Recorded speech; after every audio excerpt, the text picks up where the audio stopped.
5 जुलाई 2025, एक तारीख जिसने लाखों लोगों को डरा दिया है।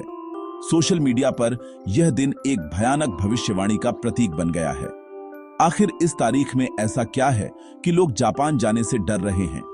एयरलाइंस उड़ानें रद्द कर रही हैं और अफवाहों का बाजार गर्म है। इस डर के केंद्र में है जापान, जहां कहा जा रहा है कि उस दिन एक विनाशकारी सुनामी आने वाली है। 2011 की सुनामी से भी 3 गुना बड़ी। इस डर की जड़ें एक कॉमिक बुक में हैं, द फ्यूचर आई सॉ, जिसकी कई भविष्यवाणियां पहले सच हो चुकी हैं। अब लोग इसकी नई चेतावनी को गंभीरता से ले रहे हैं। यह कहानी डर, विश्वास और अफवाह की है। कैसे एक कॉमिक बुक की बात हकीकत की दुनिया को हिला सकती है।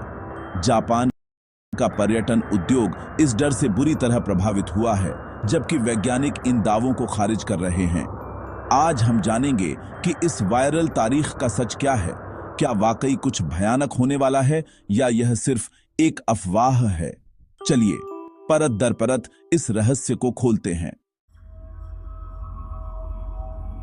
इस कहानी की मुख्य किरदार हैं मंगा आर्टिस्ट रियो तत्सुकी, जिन्होंने 1999 में द फ्यूचर आई सॉ नाम की कॉमिक बुक लिखी थी।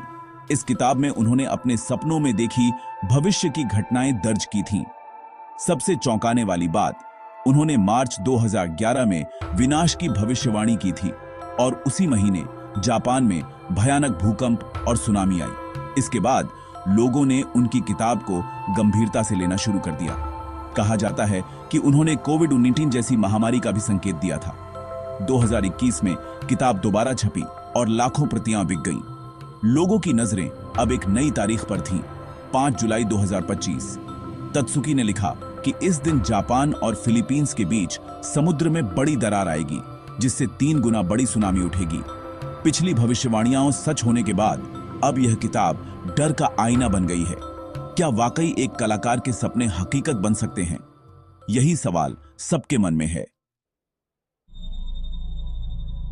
सोशल मीडिया ने इस भविष्यवाणी को आग की तरह फैला दिया। जुलाई 5 डिजास्टर जैसे हैशटैग ट्रेंड करने लगे।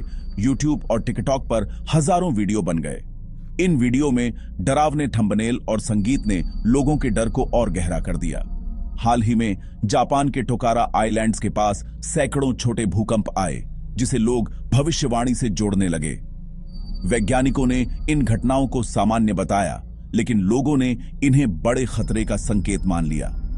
कॉन्फर्मेशन बायस, यानी लोग वही बातें मानते हैं जो उनके डर को मजबूत करती है, यहां साफ दिखा। अब यह डर सिर्फ ऑनलाइन ट्रेंड नहीं, बल्कि लोगों के फैसलों को प्रभावित कर रहा है। अफवाह, सोशल मीडिया और हाल की घटनाओं ने मिलकर एक ऐसा माहौल बना दिया जहां डर हकीकत पर भारी पड़ गया।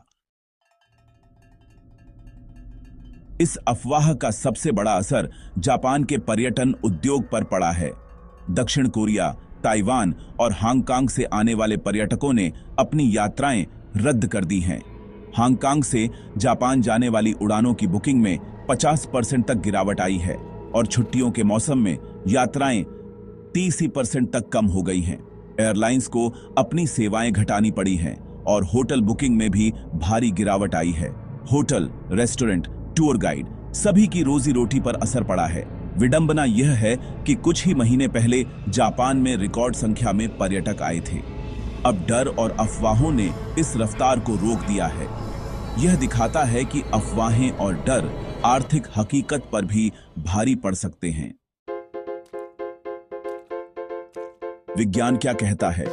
जापान की मौसम विज्ञान एजेंसी और भूवैज्ञानिक साफ कहते हैं, भूकंप की सटीक भविष्यवाणी असंभव है। वैज्ञानिक बताते हैं कि टेक्टोनिक प्लेट्स की हलचल जटिल है और किसी तारीख को भूकंप आएगा, यह कोई नहीं बता सकता। रियो तत्सुकी की भविष्यवाणी को वैज्ञानिक महज इत्तेफाक मानते हैं। जापान में भूकंप आम है, इसलिए किसी भी साल बड़ी आपदा की संभावना रहती है।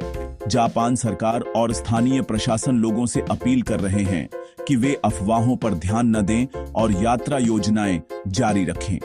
खुद रियो तत्सुकी ने भी कहा है कि उनकी भविष्यवाणियों को शब्दशः न लें, विशेषज्ञों की राय सुनें। जिस व्यक्ति की भविष्यवाणी पर यह डर टिका है, वही अब लोगों से शांत रहने की अपील कर रही है।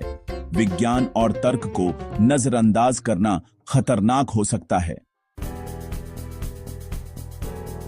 यह घटना दिखाती है कि डिजिटल युग में अफवाहें कितनी तेजी से फैल सकती हैं। एक कॉमिक बुक की कहानी, सोशल मीडिया और मीडिया हाइप ने मिलकर एक वैश्विक डर पैदा कर दिया। हमें सुनी सुनाई बातों पर भरोसा करने से पहले तथ्यों की जांच करनी चाहिए। डर के मनोविज्ञान को समझना जरूरी है। इत्तेफाक को सच मान लेना खतरनाक हो सकता है। मीडिया की जिम्मेदारी है कि वह अफवाहों को न फैलाए, बल्कि तथ्य और विशेष राय पेश करे। डर का सबसे अच्छा इलाज है तैयारी, नॉट पैनिक। जापान हमेशा आपदा के लिए तैयार रहता है। विज्ञान पर भरोसा करें, तैयार रहें और अफवाहों को अपने विवेक पर हावी न होने दें। यही इस कहानी का सबसे बड़ा संदेश है।